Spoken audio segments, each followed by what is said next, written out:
Sabe aquela história que contaram a você de que a Suécia cresceu com liberalismo econômico? É mentira.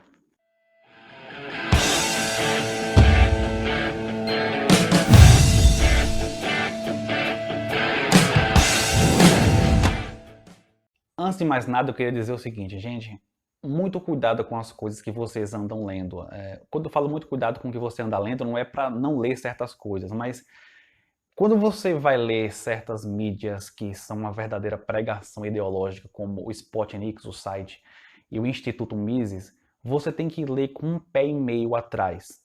Porque quando você faz pregação ideológica, você é advogado de uma causa. E se você é advogado de uma causa, quando você vai contar uma história, você tende a ocultar, a esconder aqueles fatos que não são muito convenientes para você, né? Então, é a mesma coisa, imagine um advogado que tem... O que é que o advogado faz com o seu cliente?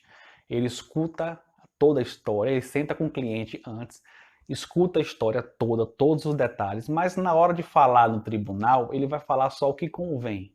É a mesma coisa. Então, o Spotnik e o Instituto Mises aí já publicaram textos a respeito disso, de maneira muito incisiva, né, dizendo que a Suécia era praticamente um paraíso liberal, e depois da década de 50, com a instituição do Estado, da social-democracia, que o Estado cresceu bastante, o Estado assistencialista, que eles chamam disso de assistencialismo, né, que a economia estagnou, entrou em crise e tal, mas toda a riqueza foi gerada no período até 1950, que segundo eles, foi um período de liberalismo total da economia. Isso não é verdade. Eu vou deixar aqui na descrição do vídeo o material que eu pesquisei. Na verdade, eu vou deixar só um material, porque o que eu fiz foi o seguinte, eu peguei esse material, que é um trabalho monográfico, muito bom, inclusive. Eu até duvidei quando eu peguei, porque a gente tem um pouquinho de preconceito com monografia. Ih, monografia, rapaz, né?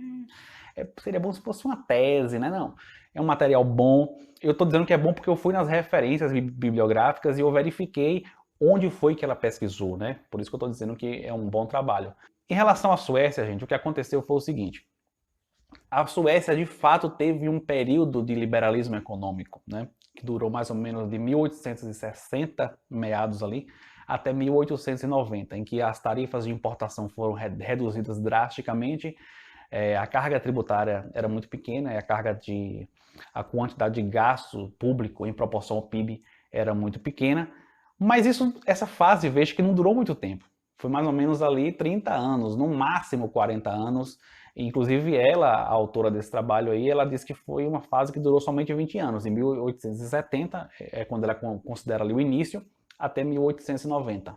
Acontece que após essa fase de liberalismo, começou a fase de protecionismo e de intervenção estatal, né? As tarifas de importação começaram a ser elevadas a partir de 1890 e exatamente em 1913, eu estou falando de 1913, gente, eu não estou falando da década de 70 nem da década de 60, não estou falando da social-democracia sueca, estou falando do início do século XX. As tarifas de importação da Suécia estavam entre as maiores da Europa. Eu vou colocar aí, vocês vão ver um quadro comparativo com alguns países, vocês vão ver que nesse quadro, assim, é bom comparar com os outros países para a gente ter noção do que é pequeno e do que é grande em relação a isso, né? Vejam o quadro aí.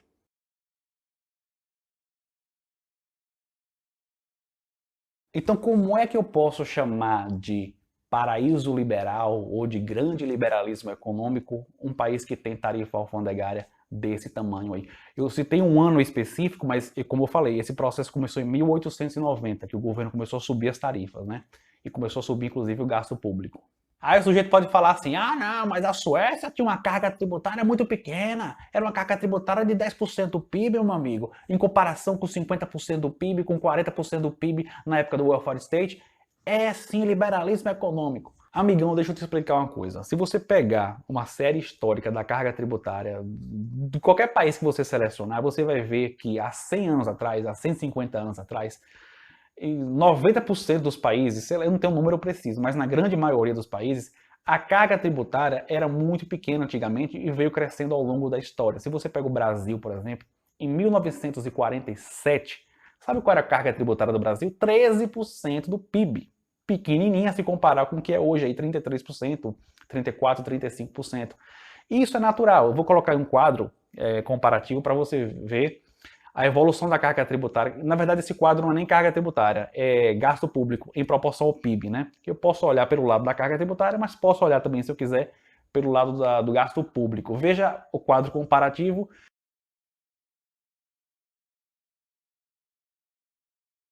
E veja que a Suécia está mais ou menos ali na média dos demais países selecionados aí nesse quadro.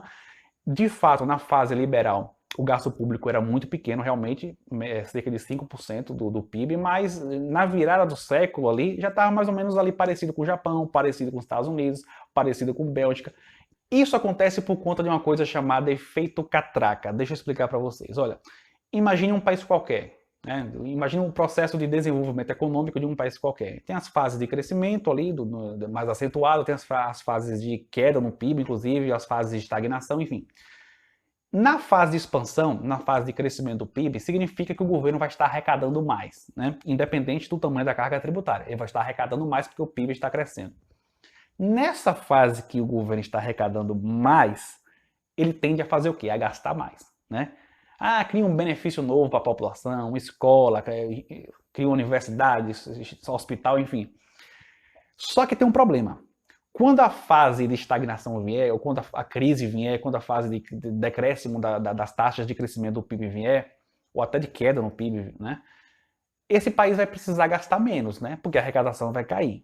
Só que, imagine, se você implanta uma nova escola, aquilo ali não é somente um custo de instalação.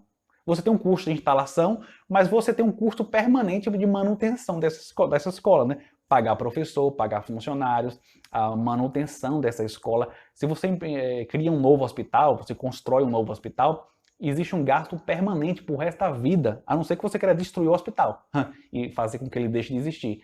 Mas você tem que pagar médico, tem que pagar enfermeiro, manutenção, limpeza e por aí vai. E por isso que o nome disso é efeito catraca. Elevar gasto é lindo e maravilhoso, é muito fácil, mas retroagir, gastar menos é muito complicado. É por isso que é uma tendência mundial, se você pegar a série histórica da carga tributária dos países do mundo, que haja uma elevação na carga tributária e uma elevação do gasto público, por conta dessa questão do efeito catraca. Enfim, além dessa questão de carga tributária e de tarifa de importação, eu queria falar sobre educação e infraestrutura também, que eu acho bastante importante. A infraestrutura da Suécia, na virada do século, mais ou menos, inclusive num período do liberalismo econômico, só que mais a partir de 1890, né? Essa infraestrutura se estabeleceu através de uma parceria público-privada. Ferrovia, por exemplo, tem as ferrovias que foram instaladas pela iniciativa privada, mas também tem as ferrovias públicas, né? Inclusive tem um fato curioso, que ali mais ou menos na virada do século, algumas ferrovias foram estatizadas, né? Foram implementadas com capital privado, mas as empresas estavam com dificuldade e o Estado foi lá e comprou, estatizou essas ferrovias. E quando se fala de educação, em 1842, o governo sueco estabeleceu educação obrigatória para todos, né? Quer intervenção maior do que essa? Enfim. Se você pesquisar as universidades de maior nome da Suécia, são públicas e algumas delas foram criadas, inclusive antes desse período que eu estou falando, foram criadas ali no final da Idade Média, né, muito antes disso, na época que existiam reis, né, ainda na Suécia. Então o governo sueco tem participação ativa tanto na infraestrutura, né, na história da implementação da infraestrutura do lugar, quanto na educação também. E uma coisa é o seguinte, que eu queria falar também, se você perguntar para qualquer economista, pergunta para ele assim, investimento em educação é intervenção na economia? Ele vai dizer que não.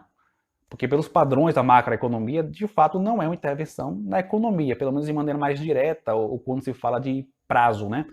Mas se você considerar longo prazo, né, e se você abrir um pouco a mente, você vai observar que investimento em educação é sim intervenção na economia.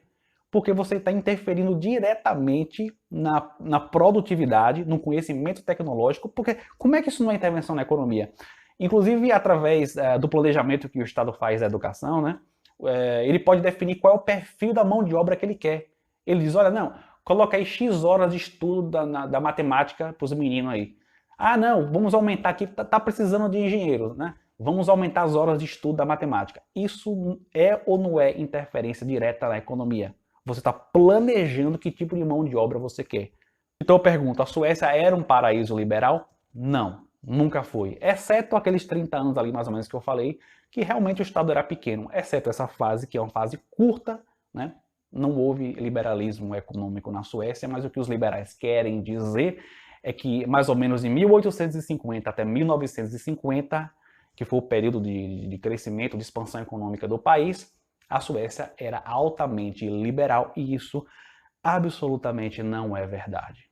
Então, muito cuidado com essa coisa de comparação, sabe, gente? É claro que a partir da década de 50, o Estado cresceu muito na Suécia, houve realmente essa transição para a social-democracia, mas isso não quer dizer que antes o Estado era microscópico. É a mesma coisa de você pegar, por exemplo, qual é o salário do Neymar? Ah, Neymar ganha 2 milhões por mês, estou chutando, não sei qual é o salário dele.